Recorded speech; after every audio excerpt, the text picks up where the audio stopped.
প্রথমেই আপনাদের আশ্বস্ত করতে চাই, প্রথম এবং দ্বিতীয় দফায় গুন্ডারা খুব একটা সুবিধা করতে পারেনি।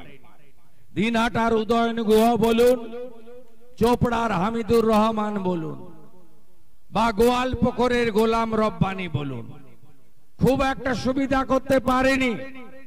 তার কারণ প্রত্যেকটা বুথে 6 জন করে কেন্দ্রীয় বাহিনী ছিল এবং পশ্চিমবঙ্গে 100% বুথে ECI election commission of India তারা ওয়েব ক্যামেরা ফিট করে দিয়েছেন।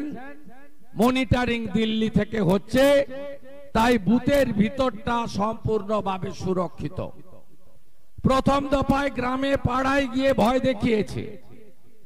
কিছু কিছু জায়গায় ফোর্সের অপ্রতুলতা ছিল। 288 কোম্পানি প্যারামিলিটারি আর গুন্ডাদের খেদানোর জন্য 29টা কিউআরটি। পরের ফেজে 400 কোম্পানি প্যারামিলিটারি, তার সঙ্গে 200টা গুন্ডা খেদানোর জন্য কিউআরটি ছিল। এবারে যখন এখানে ভোট হবে তখন 700 কোম্পানি প্যারামিলিটারি এবং 700টা গুন্ডা খেদানোর কেন্দ্রীয় বাহিনীর তেল মাখানো বড় বড় লম্বা লাঠির ব্যবস্থা থাকবে। তাই আপনাদের এতটুকু চিন্তা করতে হবে না। ভোট সুন্দর করে আমরা হবে আশা করব এবং সেটা ইলেকশন কমিশন কেন্দ্রীয় আধা সামরিক বাহিনী সে ব্যবস্থা করছে।